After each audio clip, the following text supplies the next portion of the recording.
Now, if money really does equal power, then some of the BBC's top-paid stars have power by the bucket load.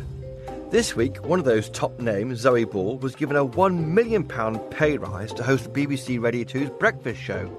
And all this as the corporation's Tory critics continue to carp on what they see as left-wing bias in the BBC.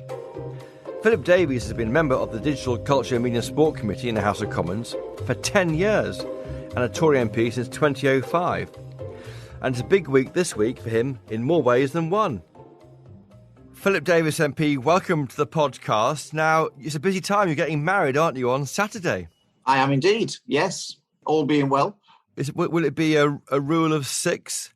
Or is it 30, isn't it? 30 guests you can have? It is. We're actually getting married in Parliament. In the chapel there, Public Health England have said we can only have 20. So 20? Only 20. So, and that includes me and Esther and the vicar and the organist and the photographer. So it doesn't leave much room for guests. So it's going to be a pretty low-key, small gathering. I should have said that you're marrying Esther McVey, of course, the Tory MP and also the former Work and Pension Secretary. But Philip Davies, you're on this podcast to talk about the BBC because you do sit on the Digital Culture, Media and Sport Committee. What did you think when you saw these extraordinary pay rises this week for BBC stars? Well, I think most people will be horrified that at the same time as the BBC are ending free TV licences for the over 75s because supposedly they can't afford it, they have managed to be able to afford such largesse for their so-called stars. And I say so-called stars because it seems on the face of it that Zoe Ball has got £1 million extra for losing 1 million listeners, which seems like an extraordinary reward for failure. And Gary Lineker is being trumpeted because he's had a pay cut to, I think, £1.3 million from £1.75 million, as if that's some kind of triumph for the licence fee payer. His salary alone would pay for every single over 75 free TV licence in my constituency.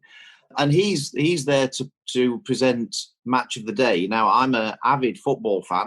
Admittedly, I support Bradford City and therefore my team's never on Match of the Day, unfortunately. But I watch Match of the Day. I don't watch it to watch Gary Lineker. I would watch Match of the Day, as I suspect most football fans would, if there were no presenters on there, because we want to watch the highlights from the matches earlier in the day. That's what we want to watch. Yeah. We certainly don't watch it because of Gary Lineker. And the idea that he needs to be paid 1.3 or 1.7, whichever figure they choose, £1 million a year for him to present that. Otherwise, nobody would watch Match of the Day is just, frankly, laughable. And it just goes to show how out of touch they are with their viewers. This year, we saw a big jump in women being paid more. Do you think the BBC hasn't got the right message? Because the concern is more about overall pay. I mean, it's great to pay women more, of course it is, and to equalise that gender pay gap. But equally, is the point not that there should be an overall decline in pay, but level up women? Is that the point? Well, look, I mean, I've said in the past, I think the BBC for many years has been run as like some kind of old boys club. And whether that's with the people, the so-called talent, or whether it's the management, and that there was clearly a disparity between what men were paid and what women were paid, and that was unjustifiable. But my contention was that it wasn't that the women were paid too little, it was the men were paid too much.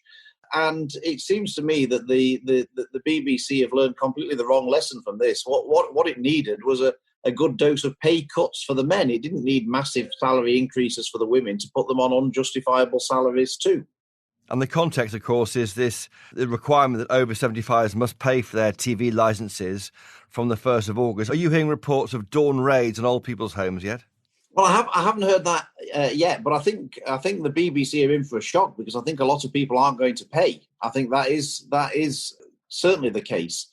And you know, the one thing that hasn't really come out of this is that on the free TV licence stuff, since the government announced that they were passing it over to the BBC, there was a sliding scale. The government were paying less and less each year, and the BBC were paying more and more each year. Last year, the BBC paid £450 million towards free TV licences, and the government paid the remaining £250 million. Now the BBC claim they can only afford £200 to £250 million for the TV licence concession. They are basically saving £200 million a year on the back of over 75s in order to give these huge salaries to their top stars. And that is completely unjustifiable. Don't you think, though, that equivalent stars on other stations will be paid, Anton Deck, let's say, to take two, will be paid similarly high figures, and don't want to be showing off their top talent? Well, look, ITV is a commercial organisation. They need to earn their income from advertisers. Therefore, it is a market price. It's a trade-off. They pay somebody a certain amount of money and know that they'll get certain advertising revenue in return. The BBC don't need to do that. The BBC's got guaranteed income. They don't need to pay huge stars huge salaries. They've actually got an opportunity to bring on new talent, bring on people who the other commercial people can use at a later date. And the BBC should use their privileged role to actually do some good rather than just pay excessive salaries to people who probably couldn't earn that salary anywhere else. Are you looking forward to your invitation to present Have I Got News for You, Philip Davies? Because they want to try and... They're so worried about left-wing bias on comedy programmes.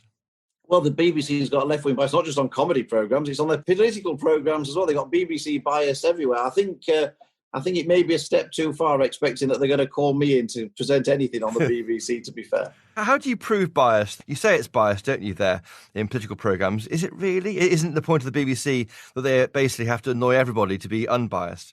No, I think the difference is from when I was a younger person and I love the BBC when I was growing up, is that, first of all, you wouldn't know what the political opinions were of anybody on the BBC, and they wouldn't offer them.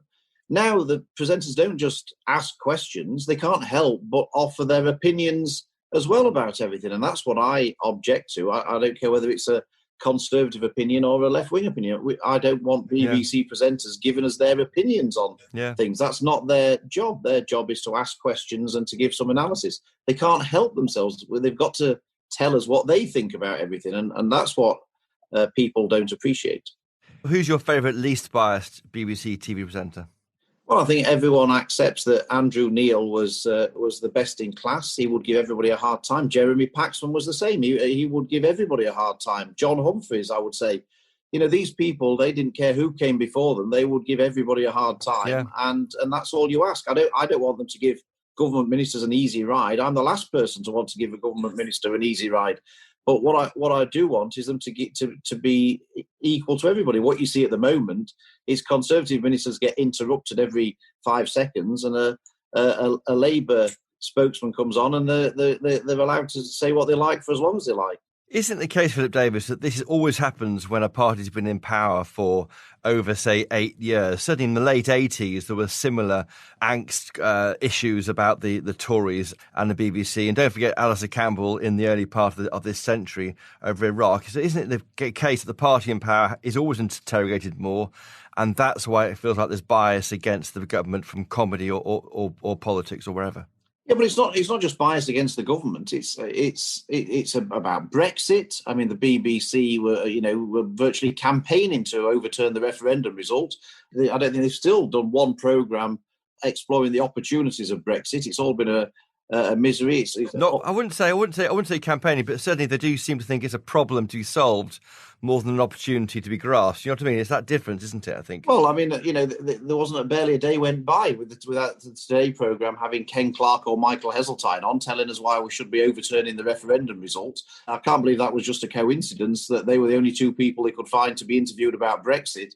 You know, so it's not just that, it's all the sort of politically correct stuff as well that we get shoved down our throats by the BBC every 5 minutes. So it's not just about the government. This is just a more general sort of left-wing politically correct organisation that is basically out of tune with the rest of the country. And they're spending £100 million supposedly on diversity. The only diversity the BBC needs is actually some people with different opinions and don't have this sort of metropolitan left-wing, lentil-eating, sandal-wearing, beard-growing outlook. They need to get out more. That's what I always tell people at the BBC. Get out more. Get out into the regions a bit more and find out that people don't share that politically correct view of the world. Have you asked Tim Davie out for a drink yet? No. But I mean, to be fair to him, I think the early signs are that I think he recognises some of these issues. Whether he can see them through and change the culture at the BBC remains to be seen. But I think he certainly seems a step in the right direction from Lord Hall. Philip Davis, you're approaching the happiest day of your life on Saturday. We wish you all the best in the podcast and best of luck getting married. Thank you. Thank you very much indeed. Thanks.